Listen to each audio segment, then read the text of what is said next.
কোনো ধরনের অপ্রীতিকর ঘটনা ছাড়াই কিন্তু ময়মনসিংহে কারফিউ চলমান রয়েছে। তো আজ কিন্তু সকাল ৬টা থেকে সন্ধ্যা ৭টা পর্যন্ত ময়মনসিংহের কারফিউ শিথিল করেছেন জেলা প্রশাসক দিদারে আলম মোহাম্মদ মাকসুদ চৌধুরী। আমি যদি আপনাকে দেখাতে চাই যে এই যে ময়মনসিংহের নগরীর বিভিন্ন সড়ক আছে, যে সড়কগুলিতে কিন্তু যানবাহন চলাচল করছে, মানুষজন কিন্তু ঘর থেকে বের হয়েছেন এবং তারা তাদের দৈনন্দিন কাজকর্ম সেরে নিচ্ছেন। ব্যবসা প্রতিষ্ঠানগুলো কিন্তু খোলা রয়েছে। দর্শক, আপনারা দেখতে পাচ্ছেন যে ময়মনসিংহের যে এই যে সড়কে কিন্তু সকাল থেকে কিন্তু যানবাহন বাড়তে শুরু করেছে এবং সাধারণ মানুষজন কিন্তু তাদের বিভিন্ন কাজকর্মে যোগ দিচ্ছেন। তবে এখন পর্যন্ত কিন্তু ময়মনসিংহের কারফিউ চলাকালীন সময়ে কোনো ধরনের অপ্রীতিকর ঘটনা ঘটেনি।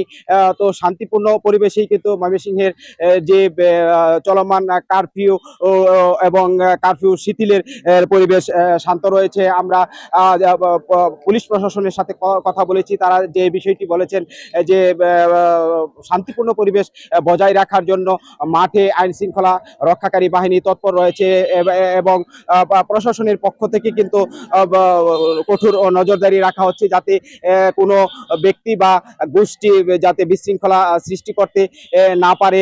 তবে এখন সকাল, তাই জন চলাচল একটু কম হলেও কিন্তু বেলা বাড়ার সাথে সাথে কিন্তু ময়মনসিংহের জনসাধারণের চলাচলের চাপ বেড়ে যায় এবং ব্যবসা প্রতিষ্ঠানগুলো তাদের ব্যবসা কার্যক্রম পরিচালনা করছেন এবং কোনো ধরনের অপ্রীতিকর ঘটনা ছাড়াই কিন্তু ময়মনসিংহে কিন্তু কারফিউর যে চলমান পরিস্থিতি সেগুলি কিন্তু চলছে। তবে সব মিলিয়ে যদি বলা যায় যে এখন পর্যন্ত ময়মনসিংহের কারফিউ চলাকালীন সময়ে কোনো ধরনের অপ্রীতিকর ঘটনা ঘটেনি এবং শান্তিপূর্ণ পরিবেশ বিরাজ করছে।